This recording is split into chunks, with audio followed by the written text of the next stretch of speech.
30 വർഷത്തെ സേവന പാരമ്പര്യവുമായി നമ്മുടെ സ്വന്തം ജയലക്ഷ്മി പഴയന്നൂരിൽ നമുക്കാവശ്യമുള്ള സ്റ്റീൽ ഫർണിച്ചറുകൾ, വുഡൻ ഫർണിച്ചറുകൾ, ബെഡുകൾ, home appliances, sports goods, baby items മുതലായവ ഏറ്റവും നല്ല ഗുണമേന്മയിൽ ഏറ്റവും പുതിയ വെറൈറ്റി മോഡലുകളോടുകൂടി നമ്മുടെ സ്വന്തം ജയലക്ഷ്മിയിൽ ലഭിക്കുന്നു. Jayalakshmi furniture, home appliances and sports goods, main road, Pazhayannur. Elanad മരുതംപാടത്ത് കാട്ടാന ഇറങ്ങി. കർഷകന് വീണ്ടും വൻ കൃഷിനാശം. ഫെൻസിംഗ് ആവശ്യം ശക്തമാകുന്നു. പഴയന്നൂർ പഞ്ചായത്തിലെ മലയോര കാർഷിക ഗ്രാമമായ എളനാട്ടിൽ വീണ്ടും കാട്ടാനയിറങ്ങി കൃഷി നശിപ്പിച്ചു. എളനാട് 12-ാം വാർഡിലെ മരുതംപാടത്താണ് സംഭവം. ഇന്നലെ രാത്രി കാട്ടിൽ നിന്നും ഏകദേശം 1.5 കിലോമീറ്ററോളം ദൂരം നാട്ടിലിറങ്ങിയ കാട്ടാന ബാബു എന്ന കർഷകന്റെ കൃഷിയിടത്തിൽ നാശനഷ്ടങ്ങളുണ്ടാക്കി. തെങ്ങ്, വാഴകൾ എന്നിവ നശിപ്പിച്ച കാട്ടാന പന, റബ്ബർ എന്നിവയും കുത്തിമറിച്ചിട്ടു. വ്യാഴാഴ്ച രാത്രിയിലും ഈ കർഷകന്റെ കൃഷിയിടത്തിലെത്തി ആന നാശനഷ്ടങ്ങളുണ്ടാക്കിയിരുന്നു.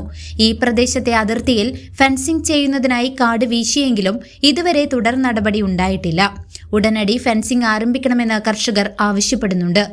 വന്യമൃഗങ്ങളെ തടയുന്നതിൽ വിജയകരമായ അലാറം അടിക്കുന്ന മെഷീൻ ഇവിടെയും സ്ഥാപിക്കണമെന്നും ആവശ്യമുയരുന്നുണ്ട്. കാട്ടാനയുടെ വിളയാട്ടം മൂലം കൃഷിനാശം സംഭവിച്ച കർഷകൻ ബാബു തന്റെ ദുരിതം വിവരിക്കുന്നു.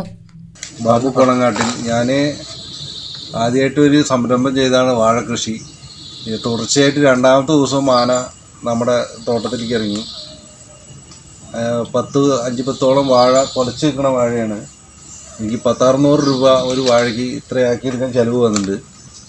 നശിപ്പിച്ചു. അതേപോലെ ഒരു തെങ്ങ്, ചോട്ടയിടാറായ തെങ്ങാണ്, നശിപ്പിച്ചു.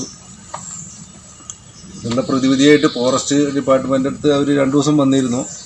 അപ്പോൾ ഒരു കാട്ടിൽ രാത്രി 12 മണി വരെ സ്റ്റേ ചെയ്തിട്ട് തുരത്താന്നൊക്കെ പറഞ്ഞിരുന്നു. ഞാനും അതേപോലെ ഉറക്കമൊഴിച്ച് നിന്നു.